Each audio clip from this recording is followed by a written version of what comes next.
pihak-pihak, emangnya Rasulullah itu haplogrupnya apa? Siapa yang pernah gali kuburan Rasulullah? Kan tidak seperti itu pemahamannya gitu. Kita ambil saja sampel yang lebih besarnya, itu kabilahnya yang lebih besar, Bani Hasyim, yang sampai hari ini kita yakinin banyak, ya kan? Menjadi kabilah-kabilah yang lain. Nah, kita uji aja dulu itu Bani Hasyimnya itu. Kalau misalkan Bani Hasyim itu haplogrupnya J, itu belum tentu sebagai keturunan Rasulullah. Karena dia harus melalui jalur Sayyidina Hasan dan Sayyidina Husain untuk diakui sebagai juriat itu tadi. Nah, bagaimana ya ketika ada pendapat orang karena memang haplonya itu tidak tersambung, haplonya itu G, lalu mengembalikan persoalan itu kepada haplonya Rasulullah itu emang J1. Siapa yang pernah membuka kuburan Rasulullah? Siapa yang pernah ngelihat kuburan Rasulullah? Menurut hemat saya, ini adalah momentum ya diskusi DNA ini. Kita itu cukup simpel saja berpikir. Jangankan haplogrupnya J, ya, jangankan haplogrupnya itu keturunan Rasulullah yang konon disebut J1. Haplogrup J itu aja loh belum tentu keturunan Rasulullah. Nah, apalagi ini haplogrupnya G. Seperti itu. Pendekatan yang bagus, pendekatan yang bagus Bang Dezer. Betul, mantap. Nah, jadi sedikit mengulas saja tadi. Keren. Silakan Bang Abdul. Assalamualaikum warahmatullahi wabarakatuh. Waalaikumsalam warahmatullahi wabarakatuh. Salam. Yes, ini makananku. Fadal, silakan. Ya, jadi mengulas sedikit tadi. Ada perbedaan bahasa yang digunakan dari perspektif DNA dengan perspektif nasab. Perbedaan bahasanya ada di mana? Kalau nasab itu berbicara bin, begitu kan? Nah, di dalam DNA kita bicaranya mutasi. Mutasi dari. Begitu. Kalau di dalam nasab yang disebut adalah nama. Namanya siapa? Bin Ahmad, bin Muhammad, bin Ali, bin siapa. Nama yang disebut, nama manusianya. Tapi kalau kita bicara DNA, kita kode mutasinya. Kode mutasi FGC 10500 nanti akan menurunkan kode FGC sekian, nanti akan menurunkan kode FGC sekian. Walaupun di dalam DNA itu tidak langsung dari bapak ke anak ke cucu, enggak. Dia lengkap, skip generasinya. Jadi mutasi itu nanti akan muncul setiap generasi. 3 nanti muncul generasi mutasi yang baru. Dari situlah kita bisa men-tracking. Kita bisa menelusur siapa berasal dari keturunan siapa, atau dalam bahasa DNA, siapa memiliki mutasi apa berasal dari mutasi yang mana. Kurang lebih irisannya ada di situ. Dan berikutnya lagi, DNA itu tidak pernah berbicara nama. DNA tidak pernah berbicara menentukan bahwa gimana cara menjelaskan dengan bahasa ini. DNA itu hanya mencocokkan dengan apa yang ada. Gitu ya. DNA itu punya kode sendiri, punya penjabaran sendiri, tapi bisa dipergunakan untuk dicocokkan dengan narasi yang ada. Kira-kira paham nggak? Misalnya begini, kita menentukan ini adalah kelompok orang Arab. Kita yang tentukan itu, inilah kelompok orang Arab. Nah, DNA itu berbicaranya apa sih DNA-nya orang Arab? DNA-nya bagaimana sih? Jadi sampling dia. Dari situ kita bisa menyimpulkan, oh, DNA orang Arab adalah seperti begini dan begini. Dari situ kita bisa jabarkan terus ke atas sampai kita ketemu haplogrup A. Kurang lebih perbedaannya di situ, dan disitulah irisannya. Jadi jangan selalu dipaksakan kita menggunakan narasi ini harus pakai hukum fikih. Fikih sudah beda lagi, beda dimensi. Fikih itu sudah bicara hukum manusia dengan manusia. DNA berbicara apa yang ada. Itu aja yang bisa aku sampaikan. Mau dilanjut. Sangat bijaksana apa tanggapannya dan keterangannya. Oke, itu sudah teman-teman sudah apa itu menjelaskan dengan gamblang dari DZ, dari Haflo Group, G, ya. Kalau saya simple banget. Saya tidak akan pakai tes DNA dan tidak pakai kajian ilmu nasab. Saya pakai analogi yang dasar. Tolong berikan contoh, ya, contoh satu saja dari dzurriyyah Nabi Muhammad SAW sedunia selain Balawi yang merendahkan Rasulullah SAW. Silakan dijawab. Tidak ada. Saya sejak tahu dari Bani Hashim Mensada, tidak pernah mereka merendahkan, malah mereka merendahkan diri, malu. Misalkan ada air di Mekah itu Zam-Zam, mereka tidak berani minum. Air sabil disebutnya, air sabil. Mereka tidak akan karena dia membanggakan kakeknya. Mereka yang berkata, saya akan membanggakan kakek saya karena ini undang-undang dari kakek saya begini. Begitu. Oke, sudah terjawab. Yang dua, tolong sebutkan dzurriyyah Nabi yang asli yang ngaku-ngaku di dalam diri tubuh kami mengalir darah Rasulullah. Tidak ada sama sekali. Dan sampai sekarang saya nggak pernah dengar si Kabib-Kabib ini dari Bali. Tidak pernah saya dengar bahwa di tubuh saya mengalir darah Rasulullah. Tidak pernah. Sejak kecil saya bergaul sama mereka dan tidak pernah mereka bilang seperti itu. Oke, terima kasih. Yang terakhir pertanyaan saya, tolong sebutkan dzurriyyah Nabi yang asli syahadatnya 3. Tidak ada. Nggak ada. Assalamualaikum. Waalaikumsalam. Simple, kalau pertanyaan saya itu simple, host. Itu analogi dasar, host. Siap, Yai. Enggak, kita kembali ke judul ya, diskusi DNA dzurriyyah Nabi. Oke, kita berbicara DNA-nya dulu lah ya, jangan dzurriyyahnya. Karena nanti akan ditarik ke sana, ditarik ke sini. Bahwa DNA ini saya bilang catatan Tuhan di dalam tubuh kita yang berupa sel yang jumlahnya 2 miliar sel ya. Kalau tidak salah ya. Kalau tadi Om Dezat mencontohkan tentang Mario ngeluh sama dia Teguh ya, yang tidak mengakui anak yang mengaku sebagai anaknya Mario Teguh. Yang terbaru itu, sampel terbaru, ada orang kaya yang mengaku bahwa dia punya anak di Jawa dan udah di tes DNA, dia udah pastikan bahwa itu anaknya. Itu Haji Isam dari Kalimantan, pengusaha batubara. Itu ramai kemarin di publik ya, bahwa Haji Isam mengaku dia punya istri di Jawa.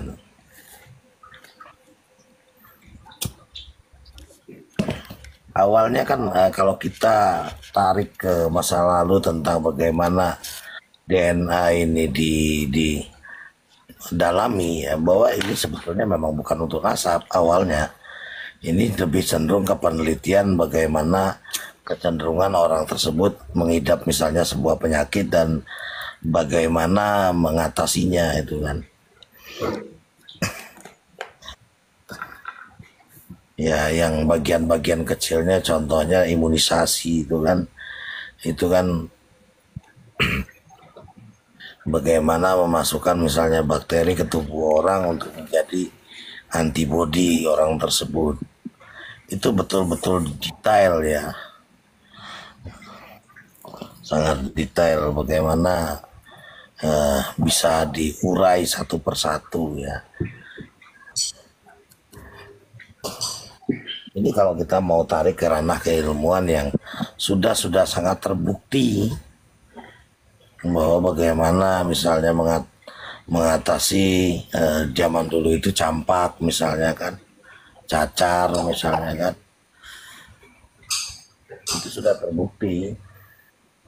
Nah kalau sekarang mereka meragukan kita tentang berbicara dengan DNA, mereka sendiri tidak percaya dengan DNA kok. Mereka itu tidak akan pernah percaya dengan apa yang tidak mendukung kepentingan mereka. Walaupun mereka pada imunisasi itu, tanya, coba kita tanya, nggak percaya DNA, nggak percaya imunisasi nggak kecilnya gitu kan? Oh enggak, ya berarti benar-benar percaya.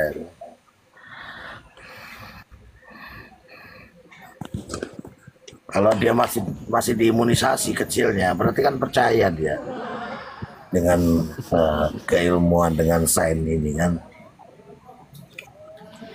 Betul. Ini logika saya yang ya saya nggak ada ini ya background di wilayah itu ya, tapi saya lihat memang arahnya ke situ. Dan pada akhirnya itu bisa menentukan bahwa ini keturunan dari ini atau ini mutasi dari ini kan, kira-kira begitu kan. Itu sudah disebutkan dan diterangkan oleh DZ dengan gamblang dan haplogrup G. Sudah gamblang, sudah jelas di tes DNA itu. Maka saya memberikan logika dasar, gitu loh. Boleh bertanya, Kiai? Silakan. 1000 pertanyaan saya jawab 1. Saya tambahin dikit lagi ya, bahwa misalnya di Cina itu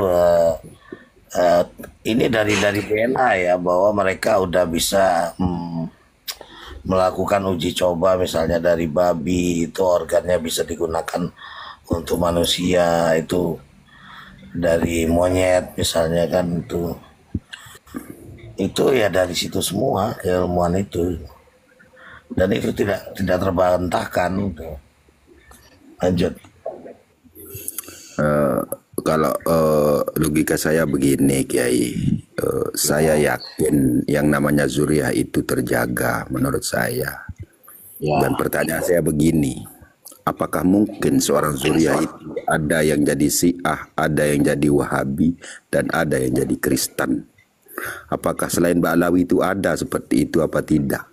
Karena sampai saat ini saya belum mendengar masalah-masalah yang terjadi di Ba'alawi ini. Ada yang jadi non-muslim gitu. Apakah ada selain dari Ba'alawi ini, Kiai? Nah, ya itu. Jadi kalau urusan masalah itu kita nggak bisa menjadi patokan masalah Duriyah. Soalnya apa? Nantinya dia akan berdalih lagi, akan menarik ke sejarahnya Nabi Nuh alaihi salam, putra dan ya itu. Jadi Nggak kalau beda itu, Kiai. iya, jadi logikanya itu kalau sama mereka langsung menjurus gitu loh. Jadi Begini, ketika Kiai. kita mau menembak itu Tidak ya, boleh kalau disamakan kalau saya itu, kalau seperti itu, Kiai. Karena apa? Saya meyakini zuriat itu terjaga karena Imam Mahdi itu akan terlahir dari zuriat itu juga. Karena Imam Mahdi itu jadi zuriat juga. Mesti iya paham. Nanti kalau dijawab sampean begini gimana? Sampean nggak akan bisa jawab nantinya. Apakah Zuriat itu maksum? ya enggak, paling tidaklah terlalu jauh sampai ada yang orang anu kan keluar dari Islam itu sendiri. Gitu loh. Saya meyakini bahwa dia akan Tentang nasab tetap ini. berpegang kepada Quran dan hadis gitu. Intinya gini Jamaah loh. gitu. Intinya ketika dia dikatakan Duriyah, maka tidak pernah dia akan apa itu apa jadi tadi itu loh, dia tidak akan menghina Rasulullah dan tidak akan menurunkan derajatnya Rasulullah. Ya Rasulullah tidak pernah menyentuh matahari mungkin kayak mereka. Bukan, maksud gue begini. Kita udah kaji dari kitab-kitab mereka. Ya, ada yang belajar nahwu kepada Habib Ali Al-Habsyi. Ya, ada yang menyatakan dalam kitabnya, ana fikum ka Muhammadin fi qaumi. Saya itu ibarat Muhammad, Nabi Muhammad atas kaumnya, kan menyamaratakan dengan dia. Lalu ada yang menyatakan urijabi ila sidratil muntaha. Saya diberangkatkan ke sidratil muntaha mi'raj 70 kali. Ini kan sama dengan merendahkan Rasulullah. Mana mungkin duriyahnya sendiri merendahkan Rasulullah, itu mana mungkin. Tidak ada di dunia itu.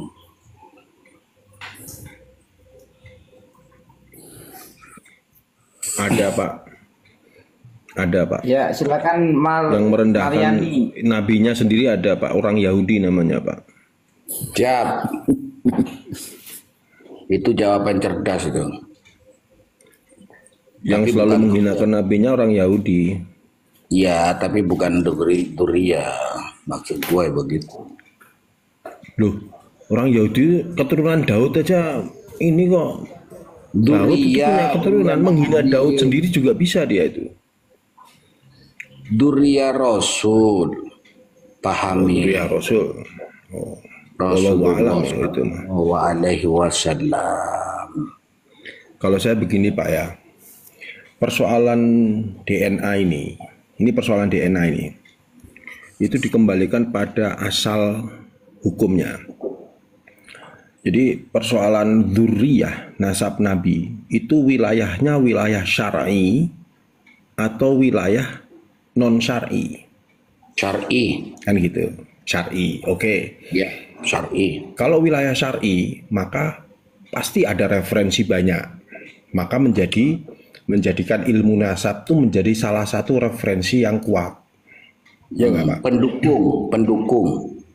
Ya, jelas Ya. apa namanya alatnya itu ilmu nasab. Iya.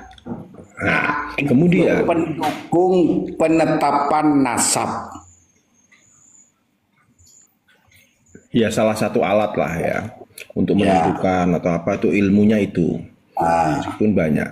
Nah, kemudian persoalan kedua yang disebut nasab itu karena sebuah legalitas pengakuan atau memang benar-benar keturunan, ada turunan darah atau apanya gitu. Dalam tubuhnya ada keturunan tuh dalam tubuhnya itu. Yang disebut nasab itu legalitasnya apa keturunan tubuhnya, ya istilahnya turunan darahnya, dalam konotasikan darah itu dipilih dulu. Kalau kita memilih legalitas pengakuan, kan ingat Pak, dulu di zaman Nabi sampai zaman ini belum ada tes DNA, benar nggak? Maka ilmu nasab itu akan memakai sistem legalitas dari orang lain yang mengatakan bahwa itu nasabnya memang dia. Kamu orang tuanya memang ini, kamu anaknya si ini, kamu anaknya kayak gitu. Nah, kan itu. Nah, kemudian maju ke depan ternyata ada sumber yang lain yang di luar syar'i, yaitu DNA. DNA ini kan di luar ilmu nasab toh. Nah, di luar ilmu nasab. Nah, makanya nasab ini saya kasih contoh sebuah kejadian di dunia kedokteran sekarang. Ada yang istilahnya bayi tabung, Pak ya. Bayi tabung itu semacam fertilisasinya sel telur sama spermanya laki sama perempuan itu digabung di luar tubuh. ya kan, di laboratorium. Kemudian hasil fertilisasi itu dimasukkan ke rahim.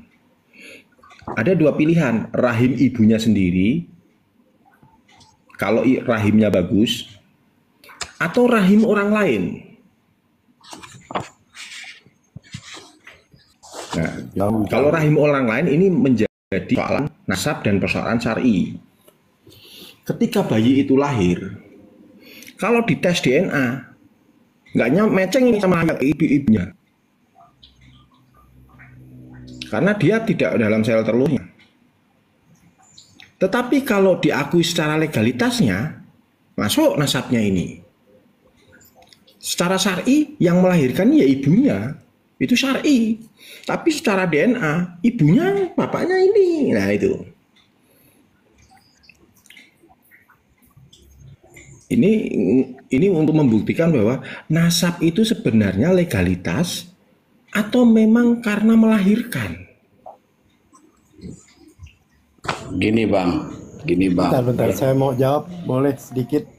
Jadi nggak terlalu jauh ya. Jadi nggak terlalu jauh.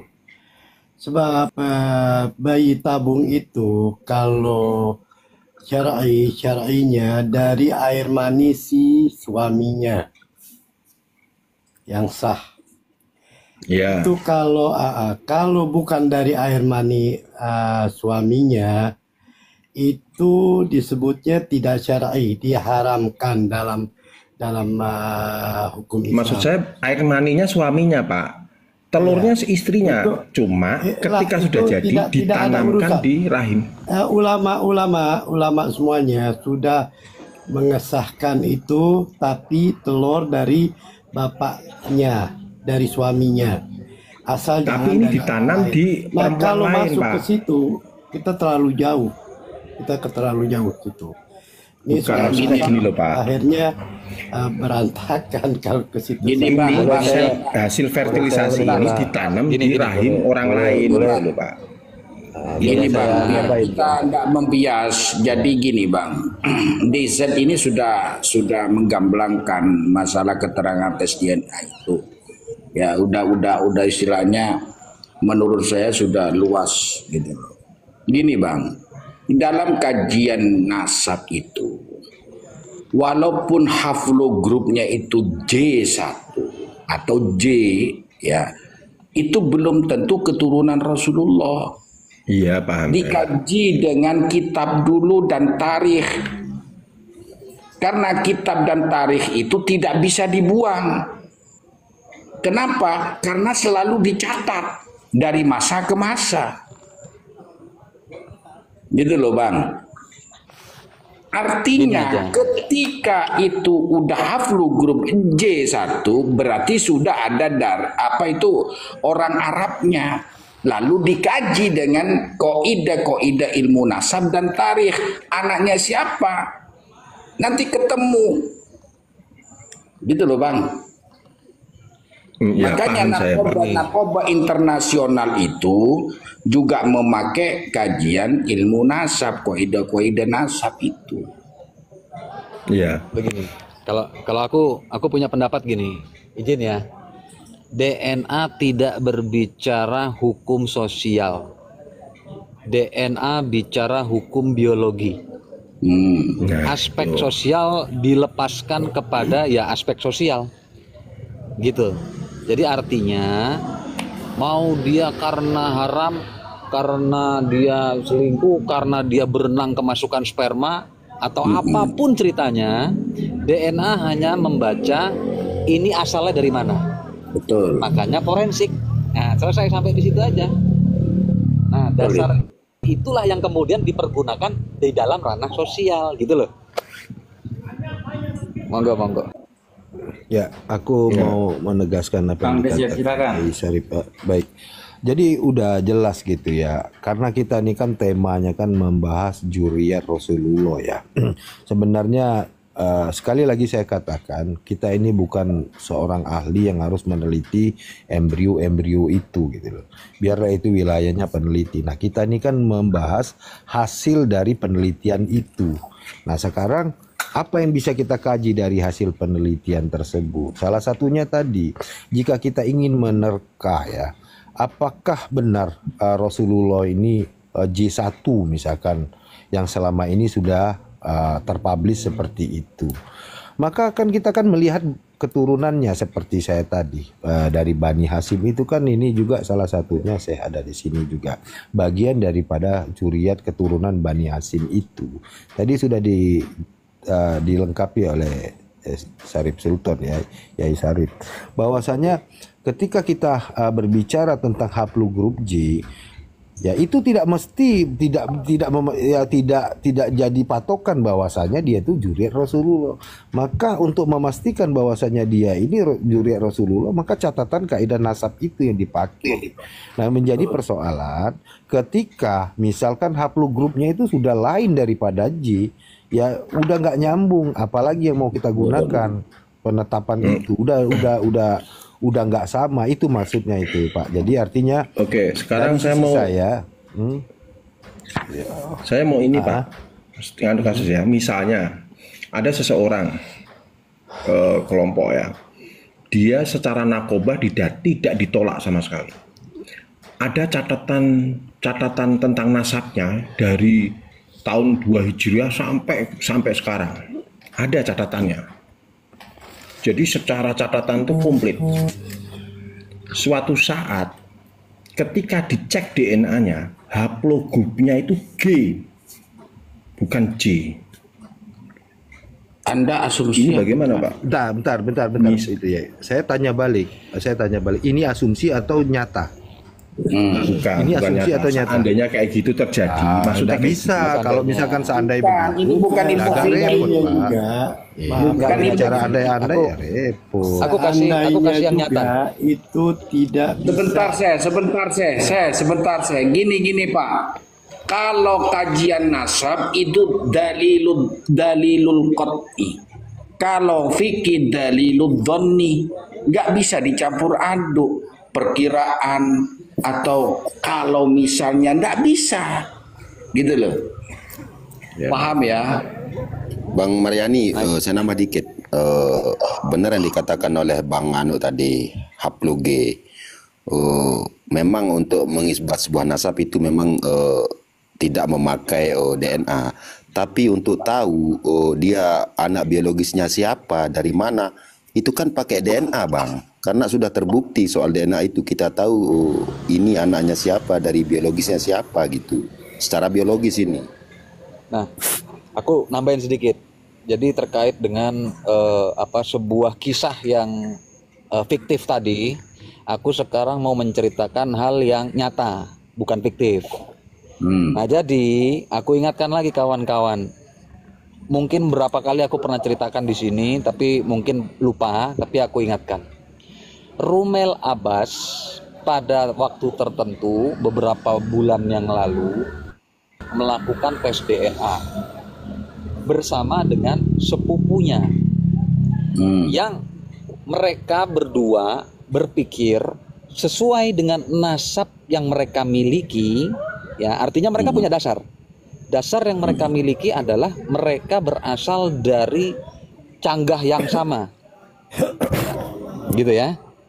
Ya. Jadi catatan mereka lengkap sedemikian rupa sehingga mereka meyakini bahwa kita atau Rumel Abbas dan sepupunya ini berasal dari canggah yang sama, dari garis laki-laki kedua-duanya ini.